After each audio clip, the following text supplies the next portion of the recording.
26 বছর আমার বয়স, এই 26 বছর প্রথমবার মায়ের বার্থডে সেলিব্রেশন করবো।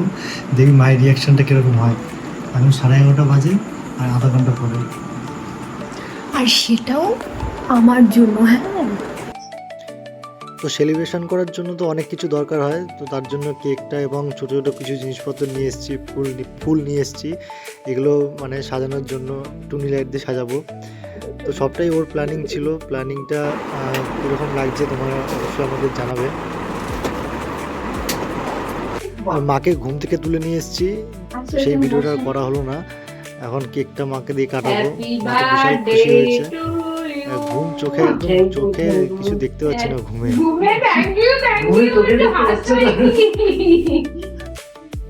ফেসবুক একটা খুব ভালো প্ল্যাটফর্ম, কারণ যদি এই অ্যাকাউন্টটা থাকে তাহলে এইগুলো আমরা যখন আমাদের বয়সকালে আমরা দেখতে পারবো, আমাদের অন্য জেনারেশনকে দেখাতে পারবো। এটা একটা খুব ভালো জিনিস। বলো তোমার সারপ্রাইজ কেমন লাগলো? আমি তো ভাবলাম সত্যি মনে কি একটা হচ্ছে, আমার তো মাথায় ছিল না যে তোরা এই জন্য মিলে করছিস। তা তুমি কত বছর পা দিলা? 55 বছরে? সবে আরে না, সবে 15 বছর। 15 বছর তোমরা দেখো তো, আমরা বিয়ে দেবো এই মেয়েটাকে, আমরা বিয়ে দেবো। আরে ছেলে দেখো, ঠিক আছে? 50 বছর বয়সে আজকে আমার ছেলে সুন্দর একটা ছেলে না, ছেলে না ছেলে বউ। হ্যাঁ তোমার ছেলে কিছুই করে। মানে গিফটটা দে। ও আমরা ব্যাগে ব্যাগে আসি। গিফটটা পাওয়ার পর তো মায়ের খুশির বাহার চলে এসেছে, কারণ মায়ের একটা হেডফোন খুবই প্রয়োজন ছিল, তাই জন্মদিনে হেডফোনটাই গিফট করলাম।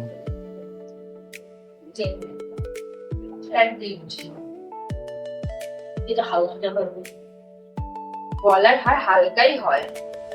গলার হার কি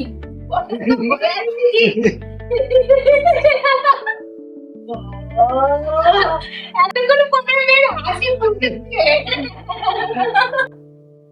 সত্যি আমি খুবই খুশি হয়েছি। আজকের দিনটা স্মরণীয় হয়ে থাকবে সারা জীবন। তোরা এইভাবে আমাকে ভালোবাসিস, আমি বেঁচে আছি, গরিব বলে যেতে বেঁচে তোকে ভালো লাগে। বাবা মারা তো সবসময় আমাদের বার্থডে সেলিব্রেশন করে, আমরাও কিছু কিছু সময় ছোট ছোট এরকম সারপ্রাইজ দিতে পারি, তাতে তারা খুবই খুশি হয়, আনন্দিত হয়। ওই দেখ আমাদের ফুল লাগাটা হচ্ছে না, সরো।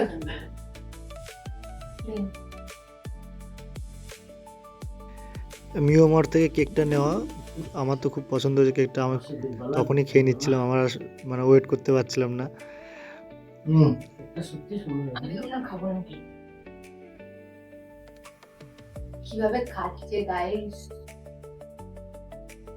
কি পেয়েছে? আমার ছেলের না, তোমার বৌমা। বৌমা বললে অসুবিধা আছে। তাহলে? হ্যাঁ বৌমা মানে হবে হ্যাঁ এই সামনে বছরে 2000 কবে হবে? 27 সেটা বলবো না। সেটা বলা যাবে না, ওটা সাসপেন্স। থাক, বলে দিলে তো সব হয়ে যাবে। তোমার বান্ধবী কি দিয়েছে সেটা দেখাও। এটা তো রোষা মাসি দিয়েছে শাড়িটা। এই শাড়িটা হচ্ছে, আমি দেখি শাড়িটা হচ্ছে উষা মাসি দিয়েছে, নাইটিটা পায়েল, যাই হোক পায়েল মাসি দিয়েছে নাইটিটা, আর জলের বোতলটা হচ্ছে একটা আন্টি দিয়েছে। দেখেছো গিফট। আর কেকটা আমি দিয়েছি। ওকে এভরিওয়ান, ভিডিওটা কিরকম লাগলো অবশ্যই কমেন্ট করে জানাবে। অ্যান্ড তোমরাও এরকম তোমাদের প্যারেন্টসদের বার্থডে সেলিব্রেশন করো এবং ইউটিউব ফেসবুকে শেয়ার করো।